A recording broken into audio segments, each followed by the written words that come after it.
There's something about commemorating a piece of history, especially in the original intent and design of the coin that it represents, such as the case with the sovereign from the United Kingdom. An iconic coin indeed is going through iconic change right now. Let's discuss it in this video as we explore.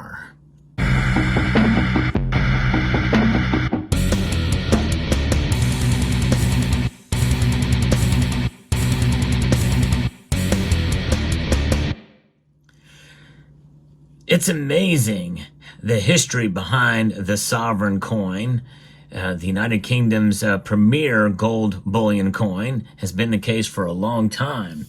Let's go take a little bit of a deep dive back into history about what this was about. Well, it was authorized by Henry VII back in 1489. It was the largest and most valuable gold coin in Britain at the time. The coin was made of 23 karat gold and weighed 2.4 grains, about 15.55 grams at the time. It's a very pure coin, but the coin featured Henry VII's portrait on the obverse and the royal arms on the reverse. Of course, that's not what we see here today. But we have to go back to look what happened when it was reintroduced after that period of time. It was reintroduced by the Royal Mint in 1817.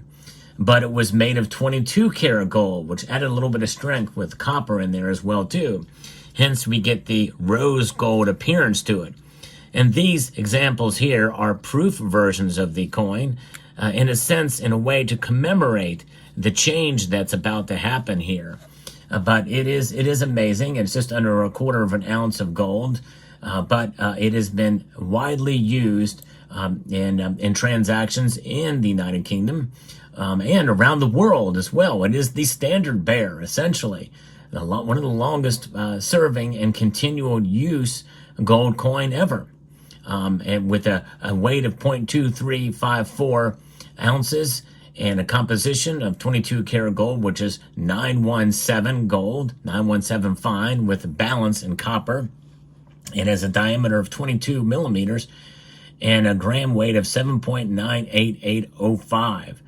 It does have a value associated with it of £1, but you don't see that because it is the sovereign. It is the standard bearer, and here is the 2025 version here that we can see of the coin, and you can see that it does not have a dollar denomination or a pound designation on it at all, but it is commonly referred to, essentially referenced as £1, 1 quid. And obviously it's worth much more than that now. But this example here is the last of the rose gold sovereigns. One of the criticisms for sovereigns is that it looked almost coppery in many different forms. You know, it's minted in many different mints around the Commonwealth of Nations, from India at one time to Australia, Canada, and the United Kingdom. It's an amazing piece, but now they're going to return now to a higher purity, 24 karat gold. This is the last year, and this is what this coin represents. It is the last of the rose gold sovereigns. And I just wanted to get it to commemorate it because this is an historic year in that regard. Wonderfully struck by the Royal Mint. It has these screw-on capsules here, and there's the effigy of King Charles III. And it comes in this nice, handsome display. And I can actually move these displays out a bit so that we can take a look at the coins themselves, because there is something remarkable about the quality of the coins standing on their own.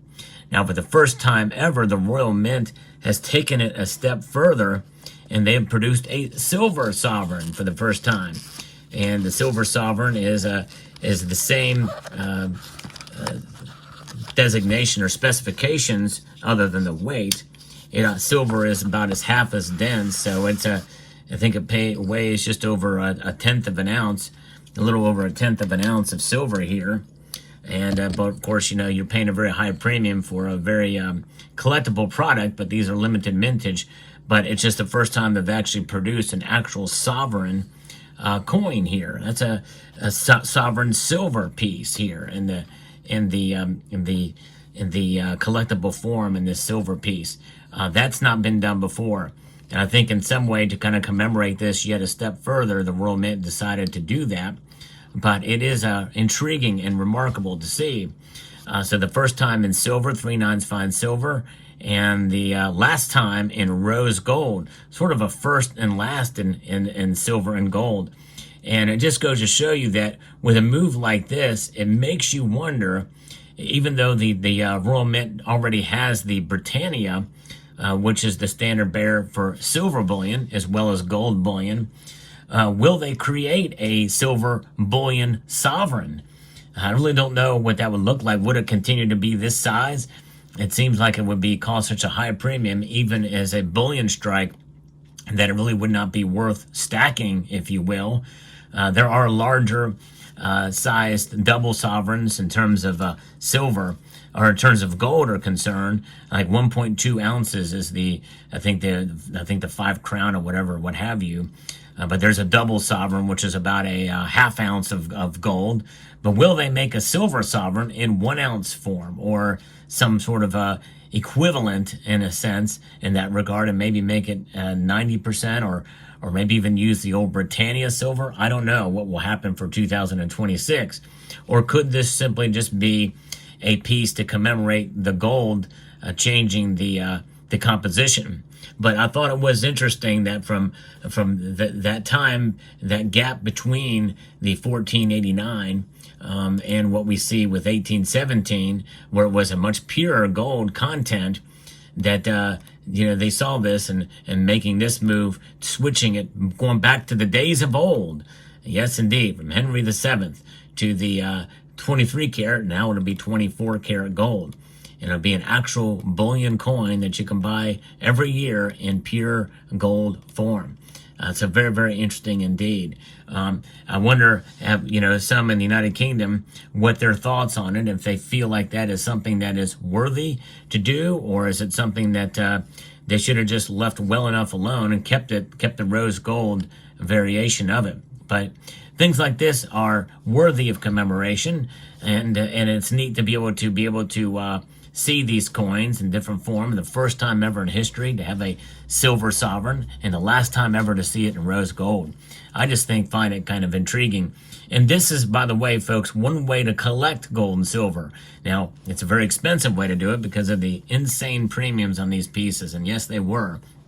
But considering the historical aspect of it, I decided to do it for myself just because I think it's kind of an interesting part in history with such a long and wide and well-respected mint, the Royal Mint, for all these ages, which is, I think it's the oldest mint, I think, in the Western Hemisphere, or the Western world, if I'm not mistaken.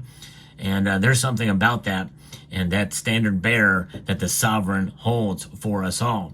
And so that's why I decided to accumulate these pieces. Now, I'll ask you, the viewer, is there anything, if you're a pure stacker out there, is there anything that has just caught your eye, something that you found that would be nice to collect because you feel like you could do it, or as a way to be able to spice up your stacking with a little bit of collectibles from time to time?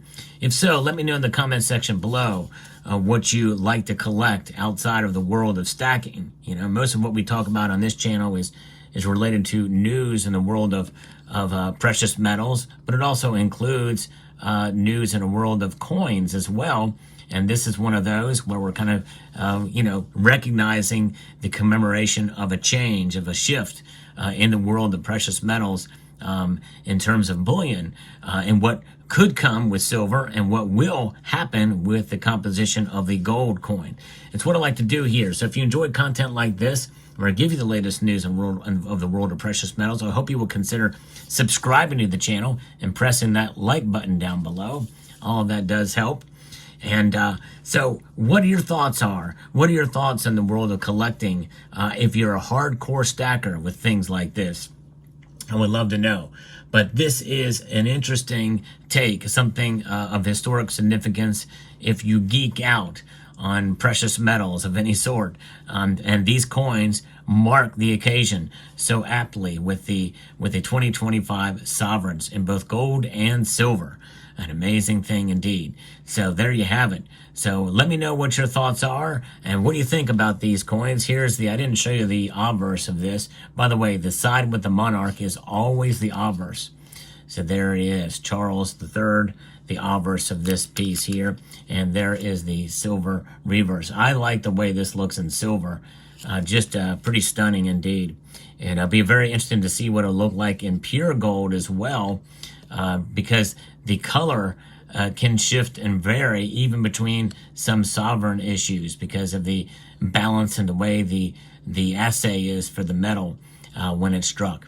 So there you have it. Let me know what your thoughts are. I'd like to extend a multitude of gratitude to each and every one of you for taking the time to watch, and encourage you to please rate, share, comment, and subscribe.